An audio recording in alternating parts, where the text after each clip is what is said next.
Are God and science incompatible? If you believe in God, if you believe in morals, does that necessarily mean that you don't believe in science? Hi, Alex McFarland here, and thanks for watching Truth for a New Generation. You know, as we film this short webcast, there's a commercial running for presidential candidate Joe Biden, and it says, "We need a president who believes in science."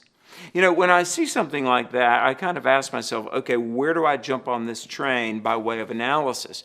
Because this is presupposing that our current president doesn't believe in science. And if Joe Biden does believe in science, the question is worth asking, is this true science? I mean, by science, what do you mean? The word science is thrown around so much. There was a journalist with the Detroit News named Lewis Castles, and he said for so many people, now science has just become the ultimate litmus test for everything. In other words, we've abandoned God, but now we have this new God, I would say, potentially a golden calf before which we bow, science.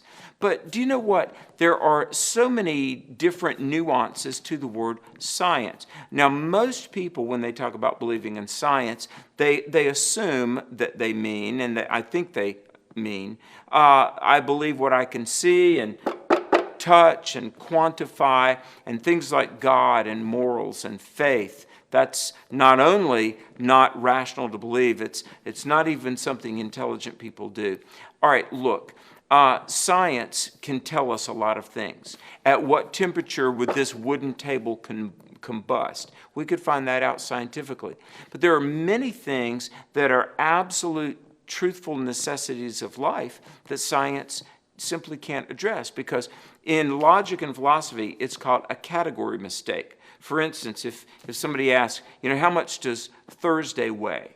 That's two different categories that really speak to two different realms. And so if people say, well, I don't believe in God, I believe in science, that's really not even a meaningful statement. It's not a cohesive, cogent proposition even. Think about it. Science can't tell us if Martin Luther King Jr. was a civil rights leader. Science can't tell us if George Washington led the Continental Army. Science can't tell us if your family members love you. Because, listen, there are different types of truths that are known in different ways. There is a proof. People say, well, if you want me to believe in God and Christianity, you can't prove it. I often ask, what type of proof do you want? And they'll say, well, I don't know. There are different kinds of proofs. Yeah, there are different kinds of proofs. There is what we call a statistical proof that's related to things about history and occurrences. A statistical proof asks for what is called a preponderance of evidence. Do we have early testimony, eyewitness testimony, multiple testimony, hostile testimony even? And statistically, we can say it is highly likely that Washington led the Continental Army at Valley Forge. In fact, it is so likely it's compelling, and to reject that conclusion is not even rational or substantial. Then there's a mathematical proof. At what amount of pressure would this fabric on this chair tear? Or how much force would it take to propel a 100-ton jet plane off of the ground? There are plenty of things science can tell us, but there are many, many things science can't tell us. So when it comes to things like God and morality, and is it rational to put faith in what the Bible says? When it even comes to things like this, do we know the cause of climate change? Friend, don't just automatically buy in to the pop narrative that dominates so much of the media and so much of secular education.